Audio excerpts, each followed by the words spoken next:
Hi, everybody. We studied this week the portion of Beahalotcha, the third portion in the book of Numbers, Bamidbar, and I'm starting from Likutei Sichos, volume 28, the second talk of the Rebbe. It would be a very short, abbreviated part of the Rebbe's talk.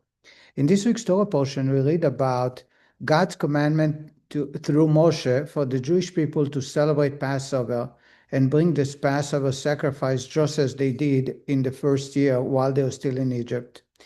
And the Torah goes on in chapter 5, verses 1 to 5, tells us, Vayehi anashim asher oyu tmeim lenefesh adam. There were few people who were impure, and impure people are not allowed to bring sacrifices. It is Jewish law that's stated in the Torah in several places. So these men turned to Moshe and they said, Lama nigara, why should we miss out? We do not want to miss out just because we are impure, because we came in contact with a dead corpse. We should not be able to partake in this special offering. And Moshe turned to them and he says, Imdu ve'eshme'a, stand up and let me hear what God has to say. Rashi tells us Moshe was so unique in his connection to God that he can turn to God and ask questions at any given time. And God actually tells them that they were correct. Because of their demand, God is adding a second holiday, the second Passover. We have it just based on the demand of people who are impure. So a month later, on the same day, in this month of Iyar, on the 14th, people who missed the first one are having a chance to bring sacrifice the second time. However, the Rebbe is asking, in this scenario of the discussion between the impure men and Moshe, there is something that is not settled down properly. It's things that don't exactly make sense.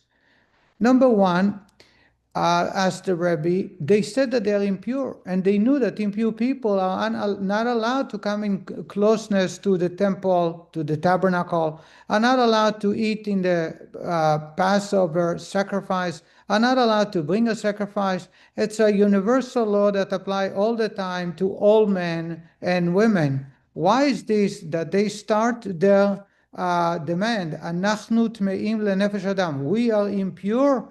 Lama nigara, why should we miss out? What do you mean, why should you miss out? There are requirements, and if you cannot fulfill the requirements, you shouldn't get it.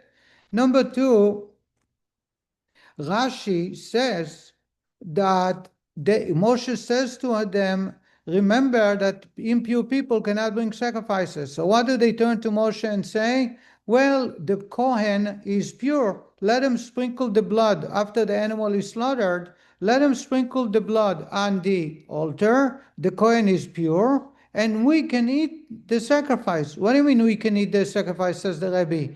They are impure. Impure people do not eat sacrifices. And the following is the Rebbe's explanation. The Rebbe explains that they did not understand that this sacrifice is termed a sacrifice.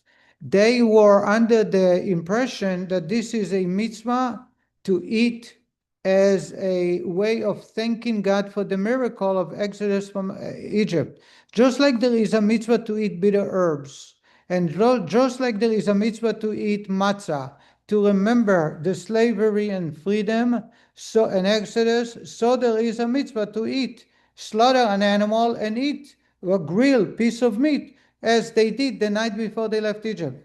And that's why, if you read in the text, the reference to the sacrifice is never referred to with the word sacrifice. It's called, it says in the Torah, Sarasota Pesach, Vayasu Pesach, Veyasu Pesach, Lo Yachlu Lasot Pesach. And there is no mention of Korban. There is a mention of Zevach Pesach. And they felt that because it is just like eating matzah or eating maror, bitter herb, they should be able to eat the meat of Passover. And that's why they turn to Moshe and say, we understand that men who are impure cannot bring sacrifices, but this is not a sacrifice. This is, as Moshe told them just before, that they have to repeat the same act they did in the first time in Egypt. Well, in Egypt, the first time, there were no requirements for everybody to be pure. They can eat the Passover the first time in Egypt, the night before they left, even if they were impure. Therefore, they should be able to do it now, even though they are impure. Moshe, in return, says to them, you need to understand that this is a sacrifice. So they turn to Moshe and says, okay, so we understand that there are two parts.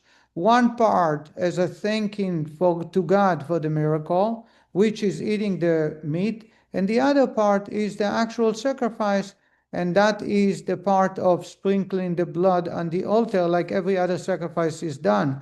And therefore they said to Moshe, let the pure men, which are Kohanim, sprinkle the blood on the altar, and let us eat the rest of the meat, so that just like we're going to eat matzah, we're going to eat maror, bitter herbs, so that we should be able to eat that sacrifice, that meat. But at the end of the day, God agreed with the demand. And the Rebbe points out that from here we see that if we have a true demand that comes from the depth of our heart, God will always listen and change the rules to accommodate us. And I think the lesson is very, very appropriate in our day and age, where there are no way we can set limits to our service of God and connection to God. As long as we want, God will help us find a way. I want to wish you all Shabbat Shalom and always sharing good news. Bye-bye.